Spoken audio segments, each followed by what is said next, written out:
নিভৃতে যতনে আমার নামটি লিখো তোমার মনের মন্দিরে।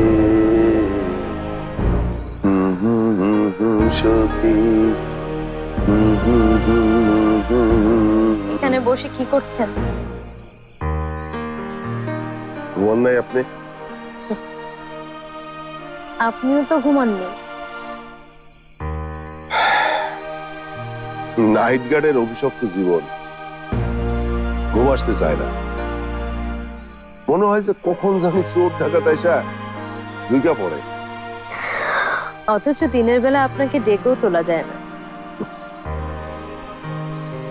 ওই যে কইলাম না, অভিশপ্ত জীবন, দিন রাতের হিসাব সবকিছু আমার কাছে না পাল্টায় গেছে। একদম বাজে কথা।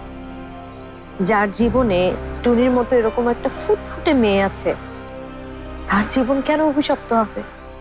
হ্যাঁ, এইটা অবশ্য আপনি একটা দারুণ কথা বলছেন। জল জমতো একটা আশীর্বাদ আমি সামনে দেখা। যমুনায় চলছে ডাবল খুশি অফার।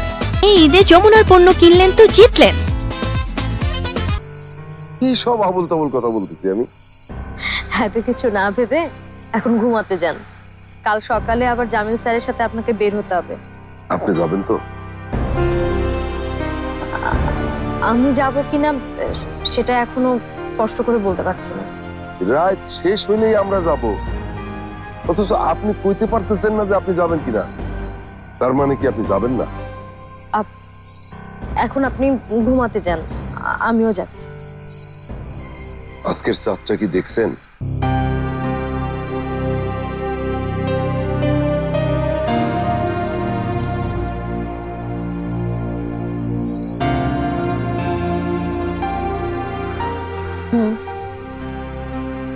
অনেক সুন্দর।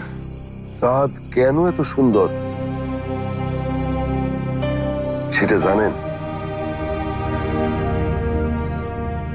চাঁদ খুব মিষ্টি একটা আলো দেয়, দেখতেও ঝকঝকে চকচকে একটা। না,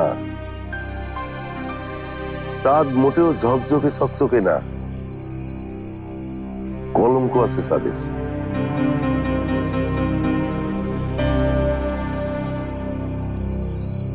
ওই যে দেখা যায় চাঁদের বুড়ি চাঁদের ভিতরে বৈশা সুতা বনে, ওইটাই তো চাঁদের কলঙ্ক। আর কলঙ্ক আছে বলেই তো চাঁদরে এত সুন্দর লাগে।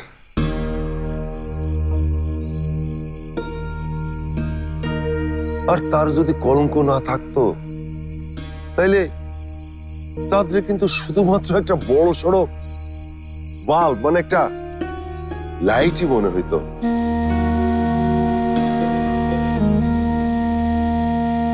ঠিক বলছি না আমি?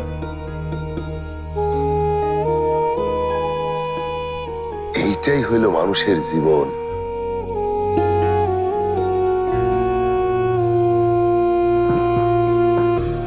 হয়তো মানুষের জীবনে কোনো অপূর্ণতা আছে,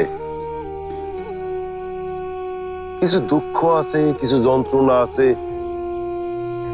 কিছু না পাওয়ার বেদনা আছে।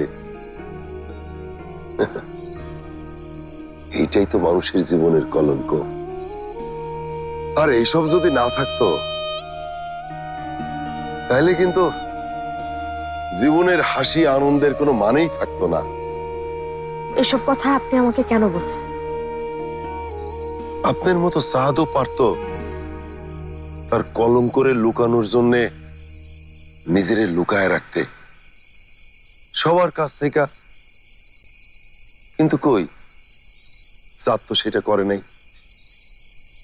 তাহলে আপনি নিজে কেন আড়াল করে রাখবেন পৃথিবী থেকে, সবার কাছ থেকে, আপনার স্বামীর কাছ থেকে? কেন কেন আপনি সত্যের মুখোমুখি হইতে চান না? কেন?